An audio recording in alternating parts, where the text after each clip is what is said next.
And we should be back here on Monday again. It's just, good Lord, Is it Monday again? how fast can Monday arrive? That's the Me, question. I think you and I've got that down pat. It just like that, just like that. So, welcome back everyone to Mindful Nuggets. It is again, as William said, Monday night. I can't believe it myself. I was just enjoying my weekend, by the way, and I was just getting started. How about you, Mr. William? I know you was enjoying your weekend. Yeah, it was a good weekend, kind of, but a sad weekend. Uh, Change of life a little bit, and for my mom and for us that are close to her. But that's part of life, and we got to accept that, and then give thanks for what we have, That's right. and That's and right. you know, and just recognize what it is, and be grateful for what was before and what is coming next. And that's kind of Absolutely. a little bit what we're going to be talking about is, setting some guardrails up instead of, feeling depressed. And, it's a little sad moment that, that part of her life's changing for her and also for us. But, the guardrail in this case would be, well, how do we see that? Well, there's a lot of advantages for her that her life's shifting. There's going to be less to be taken care of. And for us, it's opportunity to go see more of our family in a different place than we did before. So my guardrail is, I don't want to look at the negative or dwell on the negative. I want to celebrate the life that we have, the experiences that we have, and then what's to come next. So it's a great way to protect Earth way and not, get gloomy and doomy about that. Okay, hold on. You got people confused out here. Not sure what we're talking about tonight. So let's back up the truck for a minute. So, okay. Hold on. Hold on, YouTubers. I got you. Hold on. I'm seeing you over here. All right. So, we are talking about stewardship building guardrails, okay? So, Yep. Mr. William is talking about the fact that this weekend he had to make a shift in family dynamics and how things The in family life made a are, shift, not just me. yep, yeah, the whole family made a shift, Mm-hmm. right? Mm-hmm. But you're putting up some guardrails per se. We'll speak on this a little deeper, so we'll hold off on Yeah, that. but it's So, on the peripheral, right? What we were talking about for the right, moment. We got a exactly. lot more to discuss than just that. Oh, absolutely. We're going deep tonight, guys. So hang tight. We're going to get into this conversation tonight. So make sure you're in those comments. Make sure you've subscribed here to Mindful Nuggets and enjoy the conversation, but be a part of the conversation because we want your feedback for sure. All right. So kick us off tonight because we're going to kind of go into the one seed we hope to plant. Okay, for tonight, right? We have a seed we want to plant tonight. We want Well, we people to be do. thinking about what is that? Well, but before we say that, I kind of want the audience to understand stewardship is not as a responsibility and obligation, but a part of life that brings blessings about on it. And it's a natural response to remembering who we are. And, if our identity says, who am I? Then stewardship answers, how should I care for everything the Father has entrusted to me? Instead of looking at it as mine and I'm in control of it, it's more of a shift of how do we protect it, how do we guard it, and how we stewardship it. And so, going to the one seed that we hope to plant tonight, is stewardship is not the burden of ownership. And I'm gonna stop right there for a second because Michelle, I know you've got this pat down clearly. We don't own anything. Right. We don't own anything. You're absolutely right. We talked about this. Yeah. Because if we look at it, God created everything. He's the actual owner of everything, including us. He can take it away just as quickly as he gave it to us. And so, if that's the fact in which it is, then we're just managers or stewards, not even just the things around us, but our own selves. All right. And Exactly. so it becomes actually an honor and a privilege that somebody would entrust me, you, all of us, with those things that he finds dear and precious. And so that's, like I said, it's an honor. to know that he loves me enough, trusts me enough, and have a relationship built enough that said, hey, I'm gonna leave you with this for a while. I want you to take care of it. But I want you to take care of it under my rules, the way I see the best way to do it. And then try not to lean on your own understanding how for you to do it. And that's when we lose it most of the time. Because he has certain ways that we need to follow. He always has. And they're the best ways. We like to try to go our way, and we blunder a lot. Okay, And so, well, let's take everybody back then where we've been, right? Let's go yep. back a little bit and then we'll jump forward. So last week we talked about the identity, right? Yes. Then Mm-hmm. we asked, a deep question to everyone. We do every week. That's why we're planting seeds tonight. We're talking about that. But who told you? You said this last week. Who tells you who you are? Who That has the authority to tell you who you are, right. more importantly? And you can answer that for yourself, but the right answer is the person that created you, the entity that created you. Right. Absolutely. That's what we're discussing here. So we discovered that identity doesn't No, begin with the labels, right? And you're really good about no labels. In fact, I caught myself this past week talking about no labels. Really, really caught myself. I was like, oh my goodness, this is really starting to really come upon me now. Like, because there were several conversations about, um, alcohol, drugs, things like that. And someone came across and said, I am an alcoholic, but this person hasn't drank in years. And I said, that's a label that you've placed upon yourself. I think that is, I mean, I understand, recognize that you had a tendency to be that way. Absolutely. Okay, Absolutely. we need to, but that's not your idea. I am is an identity, 100% identity. When I say I am that, well, I'm telling myself I am that, Right. but I'm not that. Right. But you're not that. That's just it. I was that maybe at some point, but labels are necessary for certain things. But what's actually that label on that jar? What's inside that jar may have changed several times. That label never got peeled off. Mm-hmm. Mm-hmm. That's right. That's right. So that I caught myself this week talking about these labels. Now you're not that. You Yeah, are, you say you are. I am.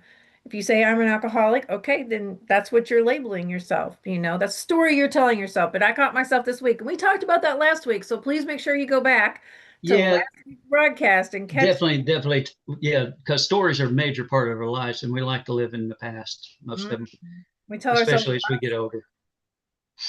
All right. So then the voices we believe that shape our beliefs, right? The voices, Mhm. the identity. We talked about all this last week. Okay, so I think I've Yeah, caught everybody up now. So thank right. you for being patient with us tonight. I appreciate you.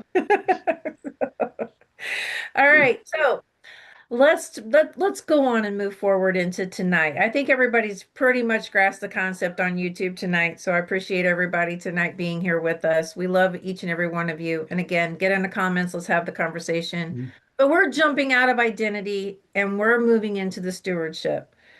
All right, so where are we going from here, William? Where do you want to let everyone know? Because we were in this conversation, you had a shift. The entire family had a shift this past week, and you needed to make some changes in how life is now going to be moving forward, right? But then you also needed to get into the mindset of what could now be with this transition. What did that look Right. like? Well, first and foremost, let me just preference this before my organs failed and I was left to die. I was working all the time and I was on a journey, a destination. I never stopped to get off the off ramps and to build those relationships. Even when, like my mom or somebody really needed me to be present for whatever reason, I wasn't. I'd get to that later. They'll be there later. But there came a time there was almost not going to be a later. And that changed the way I perceived, the way I believed as well. When God intervened and gave me a second chance by grace, only to be able to live this, and the big decision for me at the time is, am I going to live it the same way and dishonor this blessing I've received and that really didn't deserve it, or am I going to choose to get close to the person who gave me that life again? And I chose the latter. And what that means is I'm no longer in the performance of putting the tires on the road, driving 100 miles an hour, thinking I stole my soul or something, and trying to escape. Now I'm just going slow, and when I see an exit, that space that needs to open up some time, and then I'm going to pull off the road and I'm going to spend some time and enjoy that. And that's what I've been doing with my mother a lot. And the thing about it is, I really enjoyed that because we got close. So what you invest in and spend time with will grow, good or bad. Right. So if I chose to be on the road running like a madman, then I'm going to lose a lot of relationships because I chose not to invest into that time because I thought the other world way was more important. But God's way is not.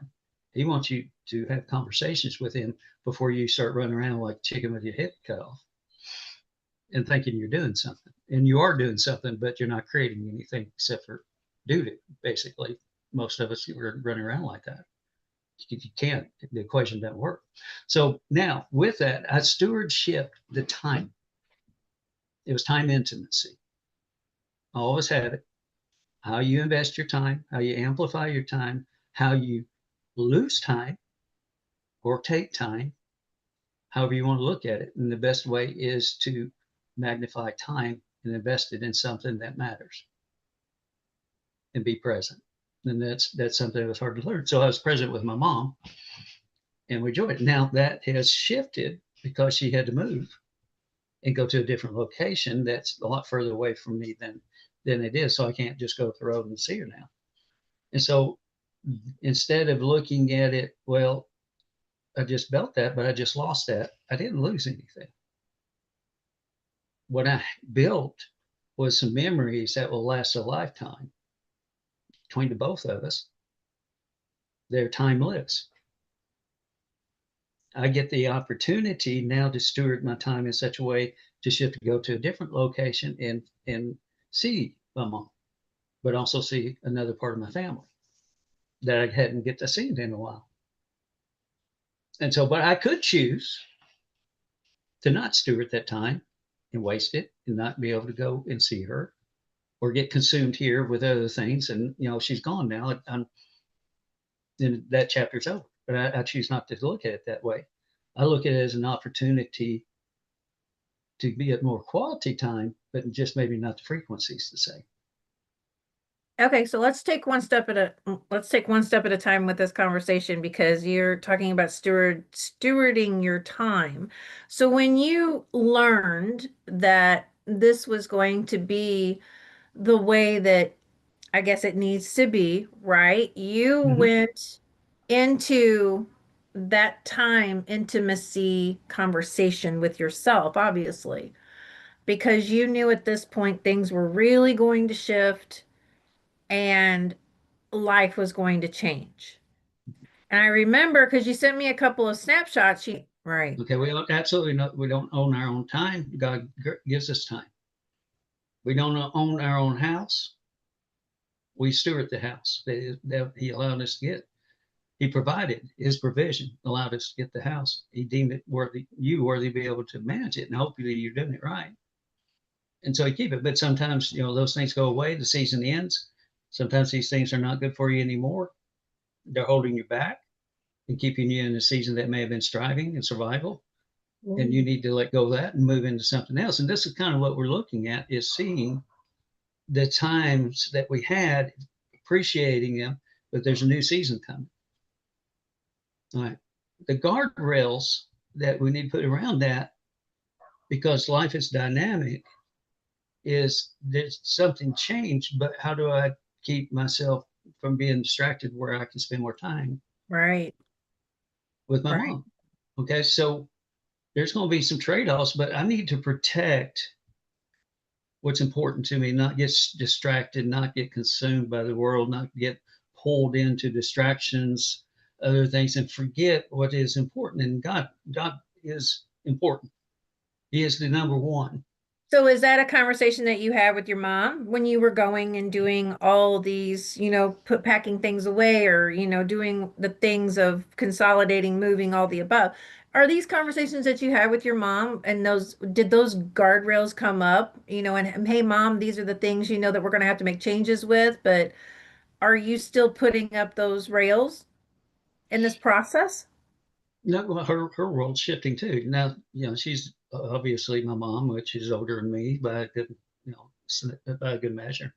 And so she's at a different point in her life. But her guardrails shifted in fact that she doesn't have to be responsible for a house now. She doesn't have to be responsible for a car. What she has to be responsible for and protect is her remaining time on this earth. And she needs to set up guardrails. And so instead, the big thing is there's a time to have these things and it's time to let go of things. And she just let go of these things.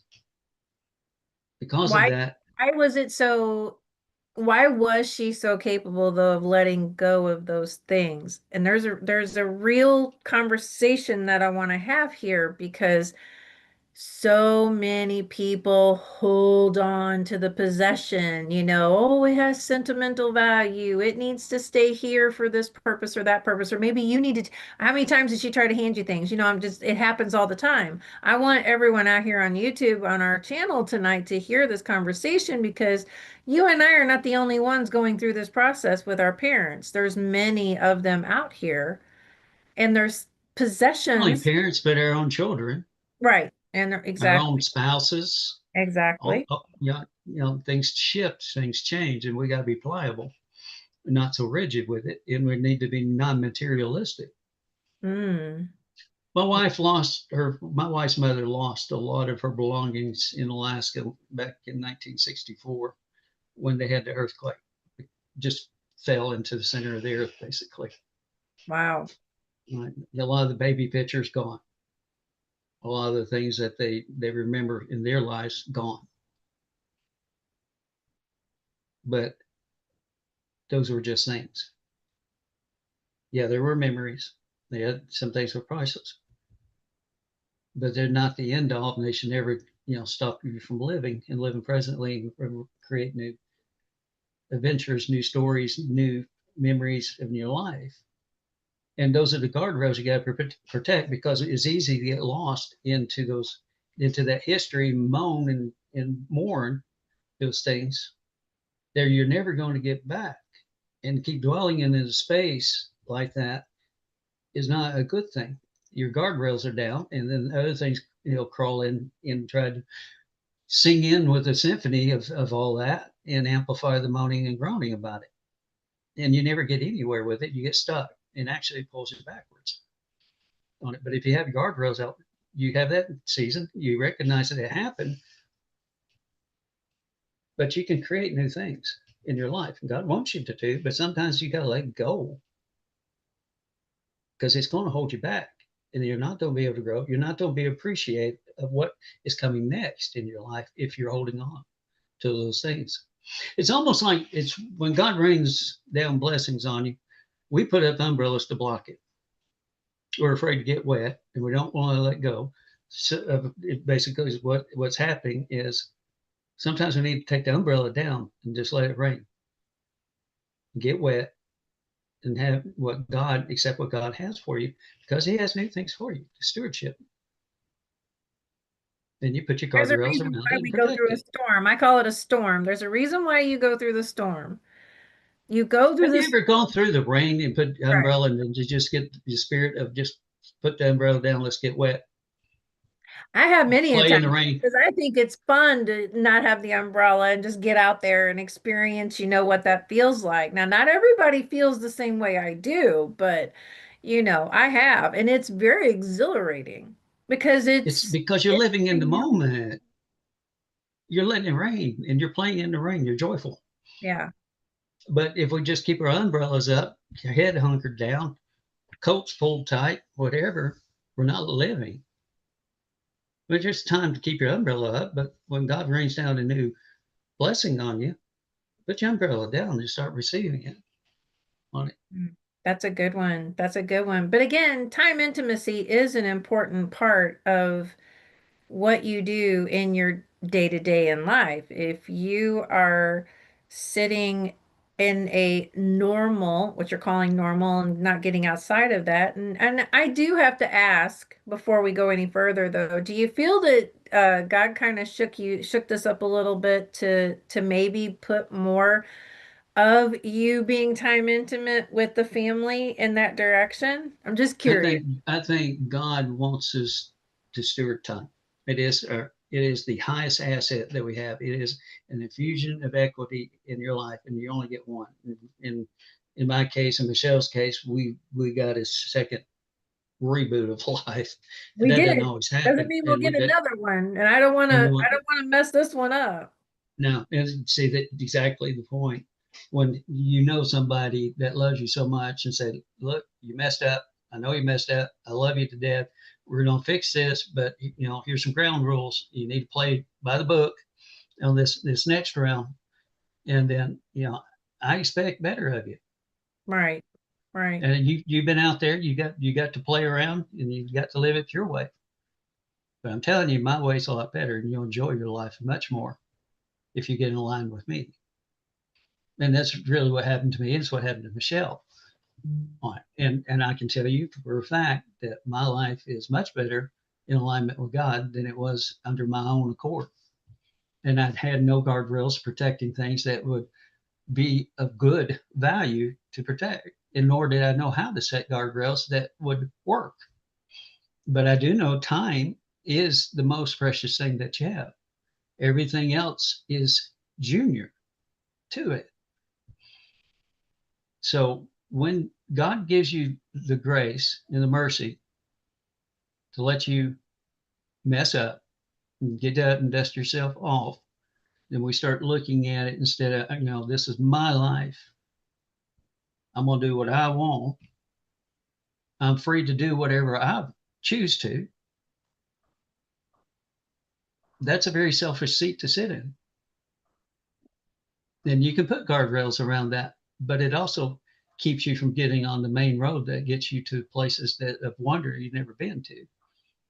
It I actually was gonna say, puts you in a parking lot that you never get out of. and that's exactly what can happen. I've listened to my husband for the longest time, tell me, well, I've only got about 20 good years left, so I'm not gonna, sit back and just play safe. I'm gonna go do anything and everything. Well, that's great. But are you doing it in the right direction? And that's my question each time. When he says that, I'm like, okay, but are you in the right direction with that? Is there an intimacy with that? Is there an emotion with that? Is there a mental connection to that? Or are you just disconnecting and doing because you only got 20 years left? That's almost like what do you call that? Midlife crisis. Right. It Did he happens. talk about getting a Corvette? No, not yet. We're good. We got a Camaro, so I think he'll be all right. I That's think I close. think we'll skip the Corvette stage because the Camaro's sitting on the in the garage. But the biggest point, we all drift. Okay, We every do. one of us drift. We do. God's the only thing that's constant. None of us are. And we got to come back to a relationship, and then we have to have checkpoints. A pilot, before he gets in the aircraft, has a checklist. Then he goes through the checklist, make sure everything's in working order in its proper place before he even throttles up and starts taxiing down the runway. Even when he starts taxi, he has a run-up checklist to make Mhm. sure oil pressure is coming up, making sure the prop is acting right and everything's balanced, make sure RPM's coming up, all those different things, make the plugs aren't fouled, and that's another checklist. And then finally you go out and you go onto the main, and then you fire it up and let it go, and you're still checking, make sure oil pressure's there, green lights are on, and you're getting lift. All those things are necessary on a daily basis with your life. You need a checklist, and that's what those guardrails really are. Am I spending time in the investment? Am I investing time with the right people that I want to be around with? Well, that's a If you good haven't one. got, if you God sets guardrails. His guardrails is simply this: be with me, follow me, love me as I love you. When you start staying in those guardrails in his operating system, you will start producing fruit in your life. and not even try and not even chase. It will happen. It'll happen in abundance over time because you set the guardrails. You're playing out of his playbook and in his system of operation that matters. Your heart changes. You desire to spend more time. That's a good guardrail. And so when we start bumping into the guardrails, the vehicle may be bruised a little bit, but the traveler inside the vehicle is safe. Does that make sense? As you're going down the road, when we drift, we're going to brush against those guardrails from time to time. But if you're staying within his guardrails, may bruise the car a little bit, but you're protected inside. If you brush it off and get back onto the road. But if you're trying to break out of the guardrails, that's when chaos starts happening in your life. You're coming out of stewardship, and you're coming out of safety, and you're coming out of the system that sustains you. Well, let's be real. Everybody's human. Everybody makes We're all going to make mistakes. mistakes, all of us. We We all still fall short, every single day. No one's perfect. And again, there's a reason why we're not perfect, which is the reason why he died on the cross for us, for our sins, so but we should be learning. is the We should be only learning way from that we all get of this back to as the well. Father. Right. And the Father knew that before, even before we were created, that was going to happen. In the role that Jesus played to come to this earth and be a man God, basically, had to happen in order for God, the Father, to be able to look at you. Because we're sinners, we mess up, we're rebellious. We won't put us first, not anybody else or him. And those are breaking through the guardrails. That's what gets you into chaos, and that's what kills the tree that produces the fruit. Kills the traveler in the car because it flipped over the guardrails and went down the mountain. But just like a piece of, just like the fruit that falls from the tree, there is a way to reattach that back to the tree and allow it to grow. There is a Well, way. People don't realize that. if it falls from the tree, there's a seed in it and it can be replanted and grow again. So the old self dies, new self lives. Right. That's redemption. That's being reborn Right. again. And you get that chance, but you got to let go of the old, which we were talking about my mom. We had a season where I wasn't connected, and we had a season that I was connected. And, even though I didn't like that season to end, it ended because it had to. And she had to move to a new season, but that doesn't mean the relationship ended. The guardrails put up at this time protects the relationship. And so we make adjustments on the road that we're traveling within the guardrails to keep that relationship intact. We do what we need to do. And same thing with God. He doesn't expect you to be the same. He expects you to grow.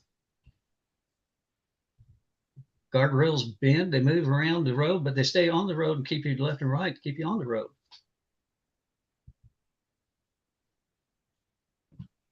So the question is, do you want to keep running against guardrails, lose the stewardship of the vehicle because you're destroying it and not respect it, and you're bucking the system and hitting the guardrails, destroying the vehicle, and eventually destroying the traveler in the vehicle?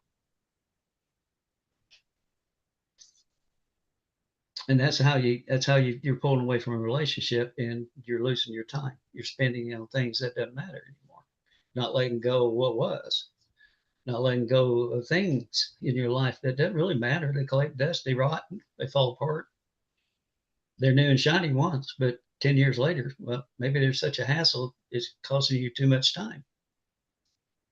I think we need to give more examples to people. I think the guardrails is kind of throwing some people off here. Um, let's go into more of a clearer definition as to what is actually meant at this point about the stewardship of the guardrails, the whole conversation, because we're tending to lose some people here in this conversation. Um, basically, guys, in a nutshell, you are given a home, you're given a car, you're given, the season of life that you're in, but you were provided that by God. He gave that to you. You don't own it. It's not All right. yours. Not yours to have. He can take it away just as quickly as, he's given it to you. Let's go back to a garden analogy. Maybe this is simpler. All right. God provided the land. You didn't create the land, right? But the land could be tilled, right? So we till the land because what we need to do is we need to grow a crop so we can eat, right? All right. So we have the land and we're going to steward the land, meaning that we're going to till it, we're going to get it nutrients like manure, make the soil fertilize, and get it ready. We're going to get the seed. The seed did not come from us, but we're taking the seed and planting it back into the soil. We didn't own the seed, we didn't own the soil, but we're stewarding the soil and we're stewarding the seed by putting it into the soil and providing the water and the nutrients needed for it to grow. Then, as it's growing, we put up guardrails around the garden because we know that when it grows, We're going to get things are going to, rodents. We're going to get the we're going to deer. have rabbits come in to get certain things, deer eat certain things, Right. raccoons, all sorts of things, bugs Right. go through, eat tomatoes, all those things. And so our guardrails are basically putting up a fence. We're putting up different companion plants that deter worms and bugs and things like scents that deer doesn't like or other animals don't like in the Right. garden. Those are your guardrails. So you can eat because what you don't want, because you do need to eat, is that when it's ready to have a harvest, is all gone. It never came back. So as good as you steward it, you didn't steward it well enough and put the guardrails up to protect the garden. But here's what you're not in charge of: what it produces. What you Exactly. do know is the seed will produce an apple tree or a seed of a tomato or something like that. But you don't know how many tomatoes, you don't know how many watermelons, you don't know how many pears on the tree. You don't even know how tall they will get, how wide, any of that. That's beyond your control. That's God's responsibility.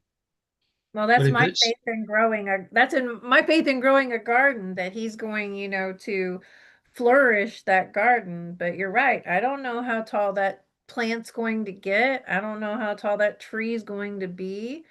That's his you device. don't even know how many seeds are going to be No, created for the next season either. oh, you He's don't. in charge of that. You're not.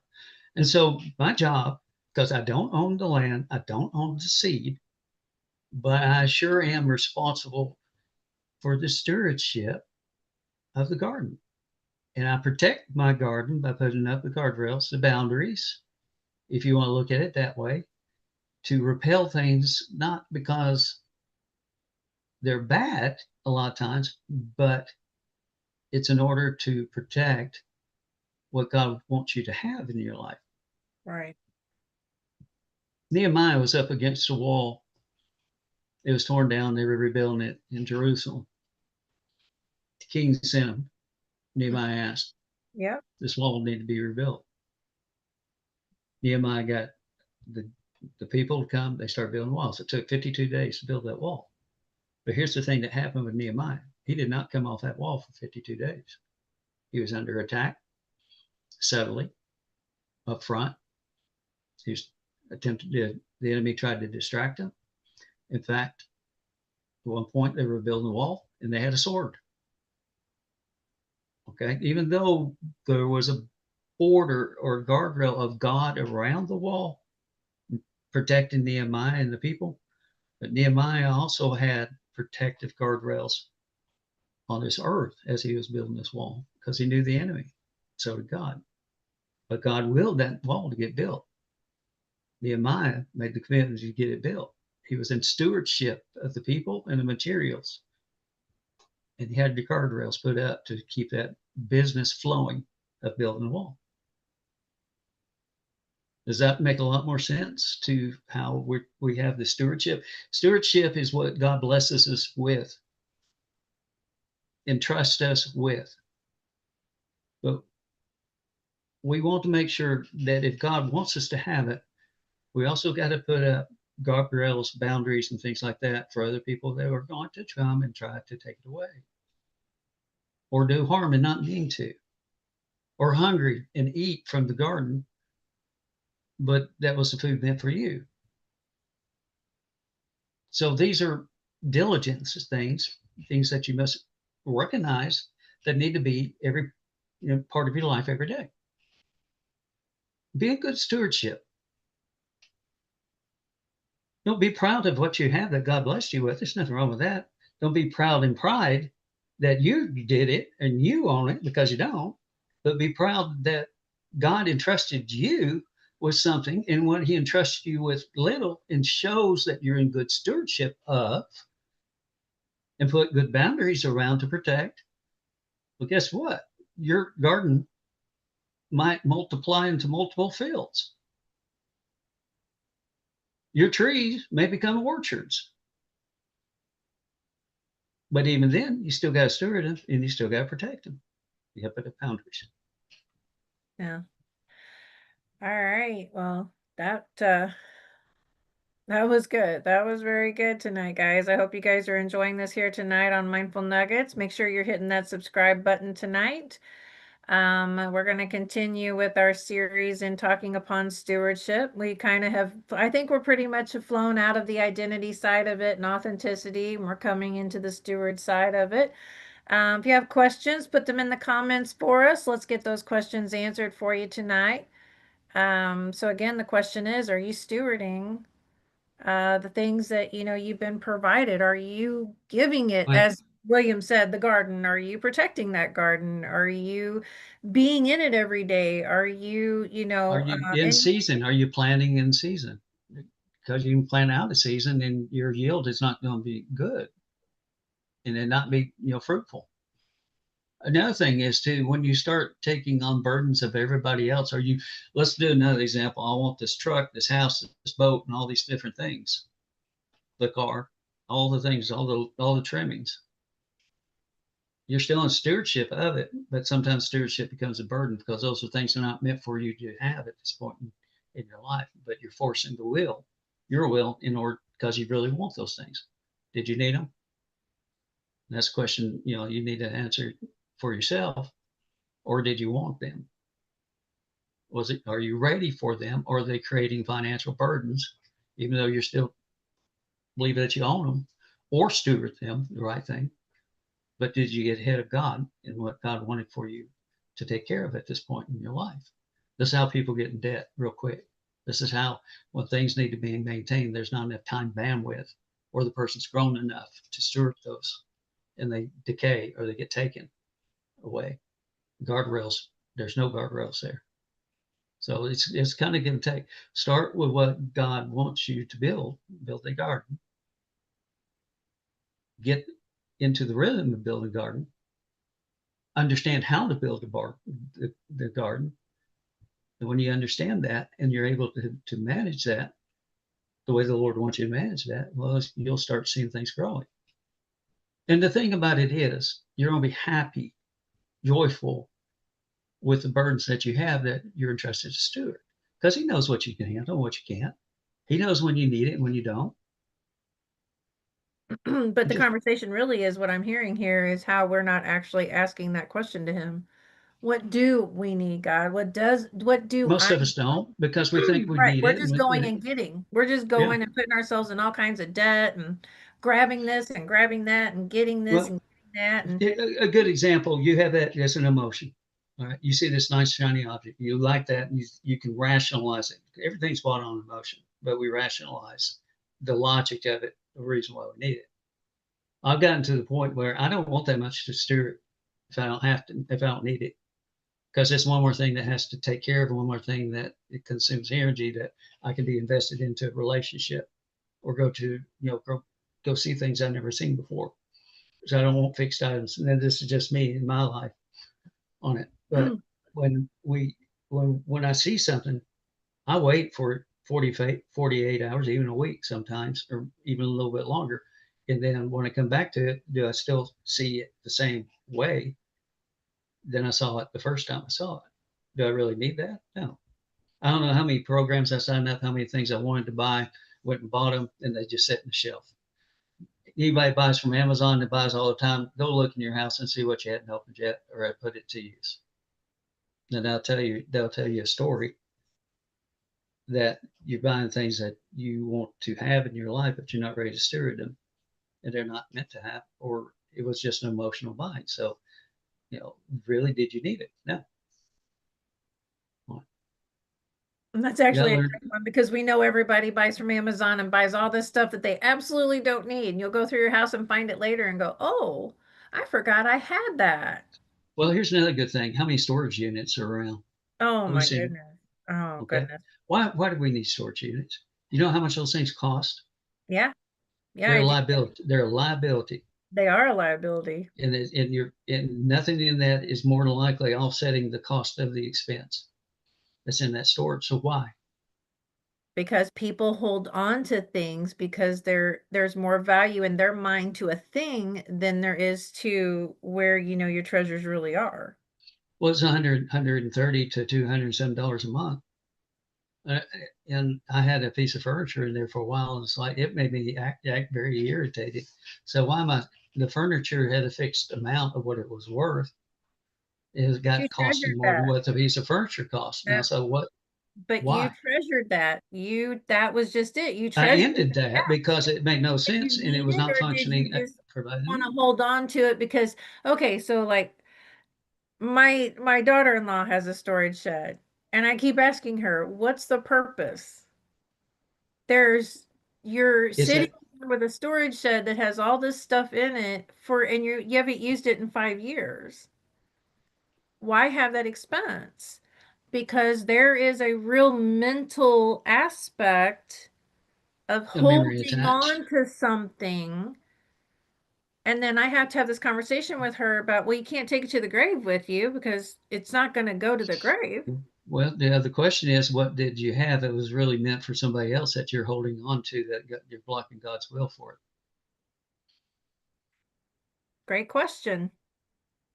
Is the question you ask yourself, are you being a good steward? I'll go back to the talents. With that, we had 5 talents to one, 2 talents to another, one to the last. The first two double the money. And the talent, if you look at the talent, is 1 talent is 20 years worth of wages. So what the master gave to the steward, the manager, if you will, was very significant. And he was going to be gone for a while. All right. And when he came back, the first two doubled it, and there was joy. There's happiness. And the master said, let's share in this, into the joy of what was produced out of the crop. So the master's heart is good. He knew the manager did well. He trusted him to do it, and they did a great job.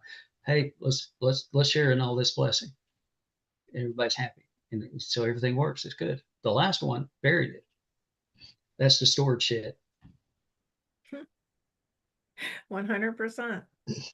and he didn't know the master's. 100%. He didn't know the master's heart, and that's why the master said, "You wicked man, you don't know me. You're fearful of me. You're afraid of me, and you go bury something because you knew if you lost it, I would get mad. But the thing is, you don't know me at all. Mm-hmm. So when I go in there and I bury my treasures, I look at that parable and say, am I really being a good steward? There's a lot of things in this house somebody else can use and enjoy. They're sitting up in the attic, in a closet, or in a storage shed that is bringing no value, no joy to anybody in your household. That's putting up your corn and your grain in the silos and letting it sit for 5 years and rot. Okay, but for everybody out here, I want people to really grasp the concept. You're really working every day, harder and harder every day to keep the home, to keep the 2 cars, to keep the here lately, I see a lot of people getting the golf carts, right? I mean, you're winding. I know they Yeah, that's true. driving me crazy. But I mean, you can go down my neighborhood and see 5 years ago who didn't have one and who's been dying to get the best one in the neighborhood, you know? So why do we do this? Because this is not how we should be living. We should not be working to, have Okay. the Well, idolatry of money, which is what we do, and we're for the not love of, supposed to. That's a yeah, for the sin. love of, yeah, or for the love of things which require money. Uh, but the thing that's consumer mind. That's not investment mind. Right. The consumer says, I want to buy and show off and collect all these things. The investor says, how can I put these little soldiers of each dollar out there with a mission to produce? Just like the talents. These guys went out, they didn't consume, they invested, they multiplied. Of course, they were able to enjoy the fruits of their labor and they shared it with the master, master shared with them. But when you're going out there burying your treasure and you're not growing it and you're spending it, it's not good stewardship. There are things that you're blessed to have and you get to enjoy. But there are things, and this when it's time to let go, let go. Because it's Don't time go to move don't go forward. buy things because you want just things to show off and it makes you feel good, or because you're competing with the neighbors or social setting a standard that everybody should have these. That's all the world talking to, and it's taking things, it's really taking away from you, There it is, and you're not taking knowing it. away. Yeah, it's taken away from a Away. joyful life that you could be experiencing. How many people are house poor? Oh They gosh, got the mansions there's a and they're world. making $1 million a year, but the net is zero or negative. Well, the guy has $50,000 a year and only spending 30,000. He's making more than a millionaire. Absolutely. He's got a gain of 20K a year, which he invests and multiplies. You're looking at scale and perspective and the mindset of another, because the guy that's at 30,000, he knows he's being a good steward and he's living within his means and he's growing something. He's growing his garden. His gardening would go into many fields after many years. And he will be able to keep it field because he has the right mindset to steward it. All right. Well, we are at the top of the hour and we Well, that appreciate went quick. here tonight here at Mindful Nuggets. Yes, but we do have something we would like to leave with everyone tonight. And, again, we were planting a seed tonight because this is only going to continue to grow here at Mindful Nuggets in this conversation. Number one, if you haven't went over to Substack at Mindful Nuggets, you need to go do that. Follow that conversation. It just might help you grow from tonight's conversation. There's that. Make sure you're following us here at YouTube, especially because we'll be here again on Thursday night. And unfortunately, Monday's gonna roll back around, and we're gonna do this again. So- I want to ask the audience something, if you don't mind, Michelle. no, go ahead. If you can think of the guardrails as an expression of God's love, all right, and you run into one of those guardrails, and it recorrects your course to put you back on the path to keep you safe and keep you in a place that you're on to enjoy your life. Is that a bad thing? Or the guardrails a bad thing in your life? Because most people see guardrails as prevent you from getting into something, which is true. Well, I mean, when I hear guardrails, I'm thinking about the guardrails along the highway to keep me in Okay, my it's the space same thing. Well, it's so the I same don't thing. go outside of that, and harm Right. anything outside of that or myself. Well, in Kairos, we call it within the riverbanks. Right. You don't want to come out of the riverbank. The river doesn't want to come out of the riverbank. It's not good. But there's a reason why he puts that in there, because he loves you and he knows that we're gonna mess up and we're gonna challenge it and we're gonna do all these things. But love it and just big hugs and kisses and emotional feel. Sometimes love needs to correct you. And we're going to talk about that next week. And it's not punishment, it's in order to protect you. Oh, all right. I All think right. we Well, thanks everyone for joining us tonight here at Mindful Nuggets. We'll see you Thursday night with our 90-day devotional where Ms. Melanie Goodwin joins us each and every Thursday night. And we speak in our devotional. Mindful Nuggets sponsors the 90-day devotional. Make sure you come out Thursday night, 7 p.m. Central, 8 p.m. on the East Coast. And again, Monday will be here very quickly. So make sure you have subscribed here so you can be notified when we are live. And go check out Mindful Nuggets on Substack. Again, great conversations there and will help you even dive further into tonight's conversation. So thanks, Mr. William, for being with me tonight. Thank you, Michelle. And just work on being a good steward. No one's going to be a great steward until you start working on thinking about being a steward. So let that sink in. Plants take time to grow, trees take time to grow, people take time to grow. But it's a good thing. All right. God bless. Thank you, everyone. Good night. We will catch you next week.